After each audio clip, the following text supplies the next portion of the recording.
இதுக்குள்ளே வாழ்கிறீங்க அப்படின்னு சொல்லிட்டு. அப்புறம் 10 நாள் இசையமைச்சார். அதுக்கு ஒரு நாள் நான் வந்து வெளியில் உட்காந்துருந்தேன். அவர் காரில் ஏற போனவருக்கு நான் நினச்சேன் அவர் இடங்களா இருக்குங்கிறத நான் வெளியில் உட்காந்துருந்தேன்.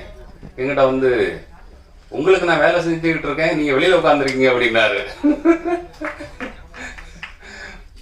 இல்லையா அப்படின்னு சொல்லிட்டு அப்புறம் வந்து அவரு கூட அவர்கிட்ட நான் சொன்னேன், இந்த உங்களோட மியூசிக் வாங்குறத விட அந்த காலகட்டத்தில் உங்களை பழகிறது கிடைக்கிற வாய்ப்பு தான் வந்து ஒரு பெரிய வரம். என்னன்னா அவர்கிட்ட வந்து ஒரு 10 மணி நேரம் 2 பேரும் சேர்ந்து உட்கார்ந்துருப்போம், ஒரு வார்த்தை கூட பேசியிருக்க மாட்டோம்.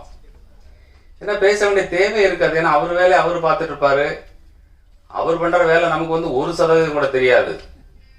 ஆமா, அதனால நம்ம எதுவுமே சஜஸ்ட் பண்ண முடியாது. இந்த படத்துல பாத்தீங்கன்னா ஒரு கல்யாண காட்சி இருக்கு. அந்த கல்யாண காட்சியை வந்து எட்வின் வந்து பிரமாதமா ஷூட் பண்ணாரு. அதை பிரமாதமா எழுதியிருந்தாரு செம்பூர் ஜெயராஜ். அந்த காலத்துல வந்து அந்த கல்யாண வீட்டுல என்னென்ன பொருட்கள் வைக்கப்பட்டிருக்கிறத ரொம்ப ரொம்ப நுட்பமா எழுதியிருந்தாரு.